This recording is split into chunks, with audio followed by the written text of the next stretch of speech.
Welcome back, everyone. We're here today with episode 2267 of the Cabral Concept. And yes, if you're watching this on video, I'm still here in my hotel room in between conference sessions and meetings, recording the podcast of the day because the podcast always goes on. It must go on. The podcast is a daily show that I love being able to record and just teach a little bit every single day about overall wellness, of weight gain or loss, creating your ideal body type for you. Don't let anybody else tell you what your body should look like or feel like or be like.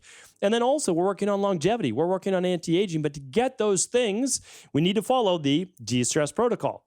The diet, the exercise, the stress reduction, the toxin removal, the rest, the emotional-based support and balance, the actual scientifically based supplements, and the success mindset, which enables us to get started in the first place. So that's what the de-stress protocol is all about. I wrote about that in my book, The Rain Barrel Effect, which is completely free now over at stephencabral.com. So please do feel free to pick up a copy.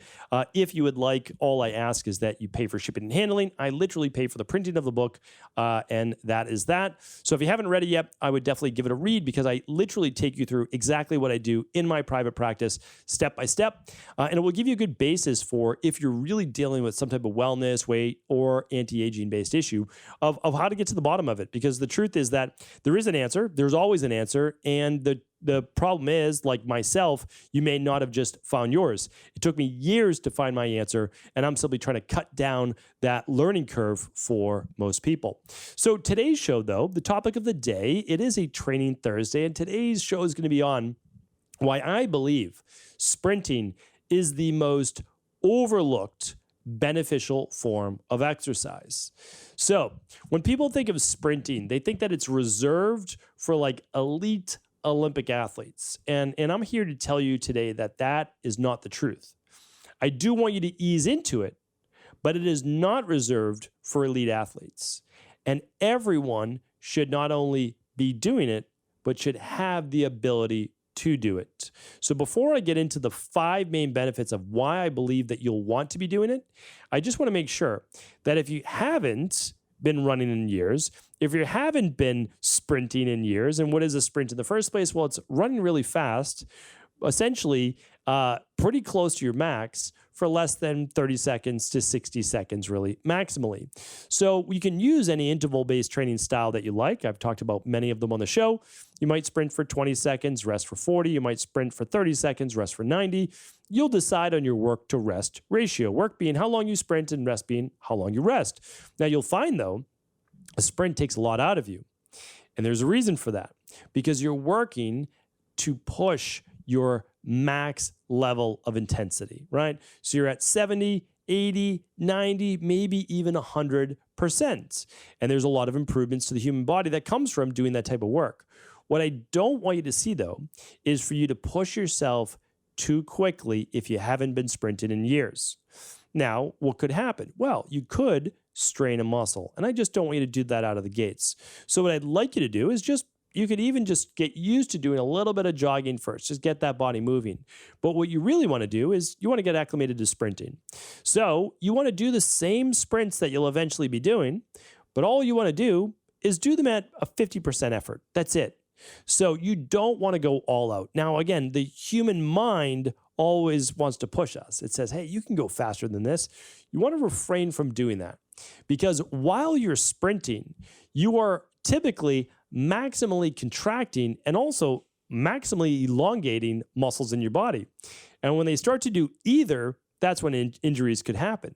So what I want you to do is just ease into it. The first time you ever do sprints, and again, I'll link up some sprinting shows for you today at stephencabral.com/2267. All you want to do is 3 to 5. That's it, 3 to 5. I know it'll seem like nothing, but you want to do it after you've already done a workout. It's a great time to do your sprints. And what I want you to do is just pick, maybe if you're outside, that's one of the amazing things about sprinting is you can do them anywhere. I guess that's another beneficial tip beyond the 5. But what you want to think about is, let's say you're at a football field or a track, or you're just in your neighborhood and there's a hill that you're going to sprint up, right? I just want you to go for 20 seconds. That's about it. You can set a timer on your phone or your watch, and you're just going to almost jog. That's it. Almost jog for your first one or so. Your next one, you might just go a little faster. And then you just want to stop at about, again, just at a running speed. A sprint is obviously all out, but just at a running speed.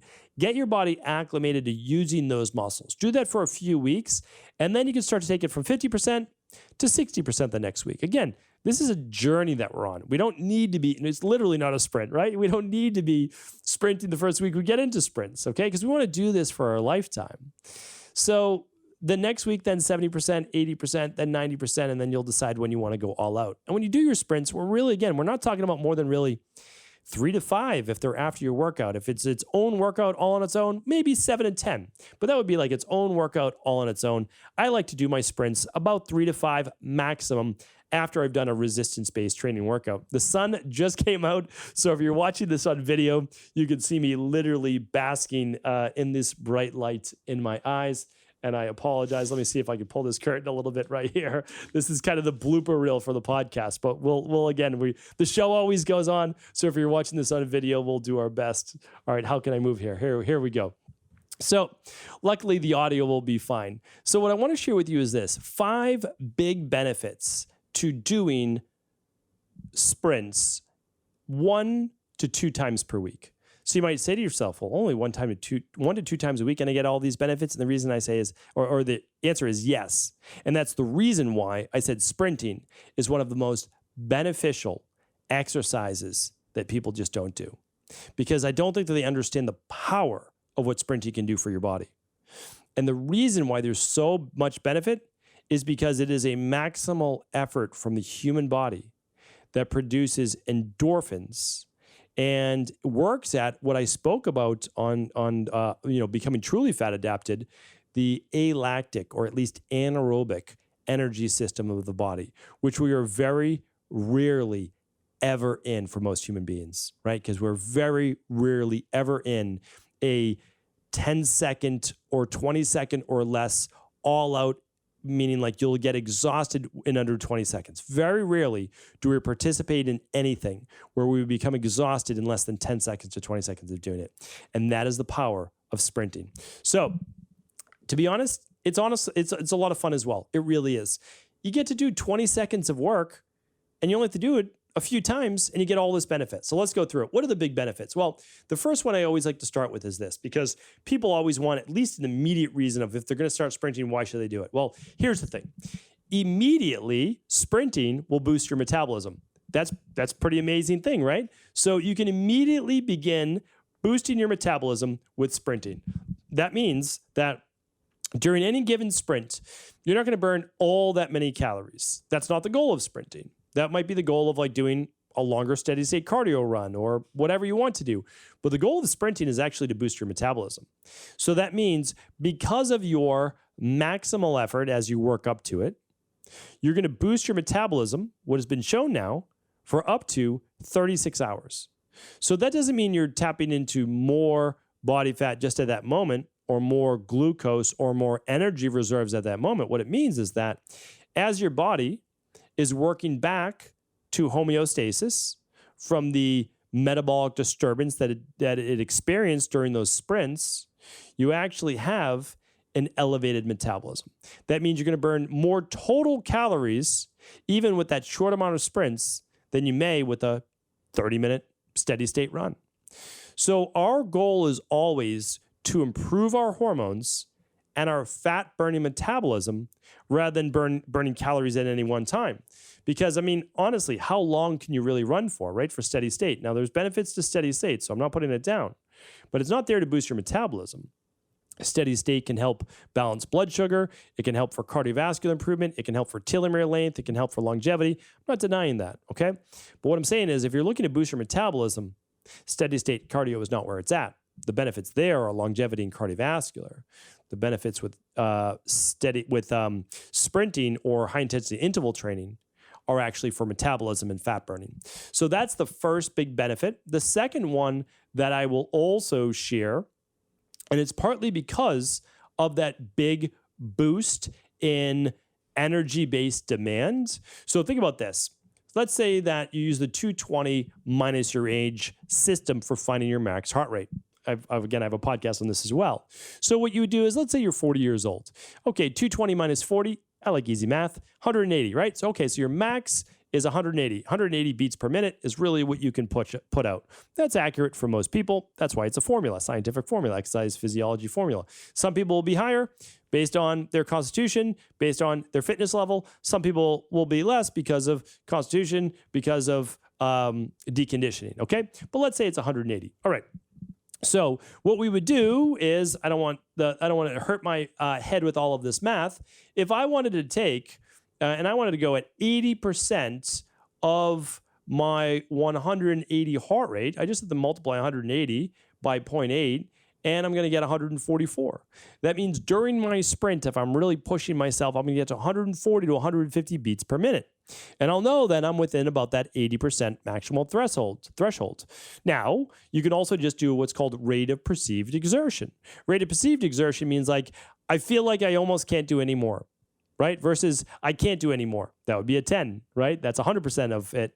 I feel like I almost can't do any more is like 80% to 90%, right? So you can always work with that. It's okay to work with rate of perceived exertion. You don't have to use a heart rate monitor if you choose not to. And to be honest, it doesn't work during a sprint. The heart rate monitor, none that I've seen, can really catch up to you during the sprint. It does afterwards. So you can see where you got to after your sprint, but during it, very unlikely for those 10 to 20 seconds that it will be able to keep up. It keeps up fine for steady state cardio, but not necessarily for sprinting because you're going all out, which brings me to my next point. So let's say I get to 150 beats per minute. Here's the thing. My recovery, it's probably going to take me a couple minutes for my heart rate to get back down to normal baseline, which might be, again, if I'm standing, walking around in the 70s or so. So if you think about that, I'm getting the aerobic-based benefits during my recovery, yet I'm just standing and pacing around after my sprint, trying to catch my breath. So I'm getting aerobic-based benefits while I do my sprints as well. Not directly during the sprint, but during the recovery-based process. So sprinting actually improves anaerobic, which is the sprint without oxygen, as well as aerobic-based conditioning. So you get both anaerobic and aerobic-based conditioning, which means you also get then cardiovascular-based benefit. How amazing is that, right? So you get anaerobic and aerobic-based benefit. I think that's pretty fantastic. Now, also, because of that maximal effort, you have to think about that. Maximal effort, all out. When we do something all out, it hurts sometimes, right? It burns with that lactic acid, or even moving past that to a different energy system using ATP and creatine phosphatate. And when we think about that, like, oh, it's gonna hurt for 20 seconds, but it's only 20 seconds. And then after that, what happens? Well, we get this endorphin boost because we just went through this like big stressor. It's kind of like getting in a cold plunge, right? Or even in a hot sauna. And then after it's done, we get the relaxation effect. And when you get the relaxation effect, you start to shift into the parasympathetic nervous system. You get a little bit more of those feel-good based endorphins. You get the excitatory neurotransmitters like norepinephrine. And then hopefully what follows, we get a little dopamine boost as well. You get a little bit of GABA, that anti-anxiety, the relaxation-based neurotransmitter too. So pretty amazing that you get the cardiovascular, you get the metabolic, you get the anti-stress ones too. I'm telling you right now, it's so difficult to feel bad about yourself or life in general after you just finished your 5th sprint. You're like, wow, that was tough. I'm trying to catch my breath. I feel amazing. Like, it's just, exercise is one of the great equalizers. There's no doubt about it. If you're dealing with any mental health-based issues, I obviously believe that you should look for the underlying root causes of deficiencies, vitamin, mineral, amino acid, omega-3, as well as toxicities, and also seek out a good therapist or counselor. But if you haven't added exercise yet, I know that you feel like you may not want to. It works better. It seems to work better than really anything else. And that is backed up by clinical science as well.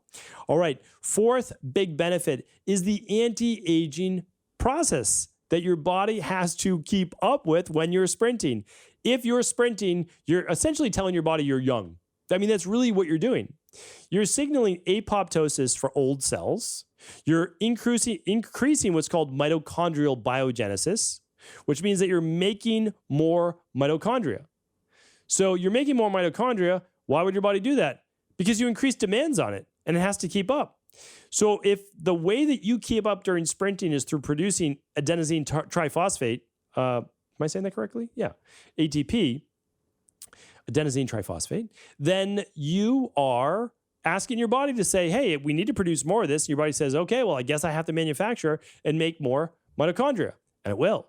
It'll improve oxygen. It will improve your overall VO2, basically how hard you can push yourself, your oxygen capacity. So it is an amazing process for your body to look younger because of the boosted metabolism and the cell turnover, and feel younger because you're producing more mitochondria, which helps with the anti-aging based process. So again, very, very little downside. We'll talk about the only downside, or we have in a minute. We'll go over that in a moment. And the last one I want to share for you is there's a lot of people dieting their way into oblivion, as I like to say, meaning like they're fasting all day long. They're eating one meal a day. They're making themselves miserable not being able to eat any foods. When you look at people that lift weights or do some type of resistance training and they do sprinting, they're for the most part leaner.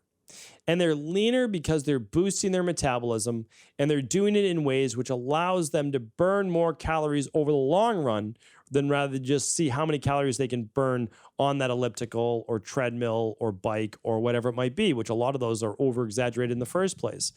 So what I would say to you is this. Dieting is a road to nowhere, meaning like if you're looking to lose 30 pounds and you've reduced your calories by 500 and you're down to 1,400 calories, you say, okay, I've reduced my calories, I've lost weight, now I plateaued, and I still have 20 more pounds to go.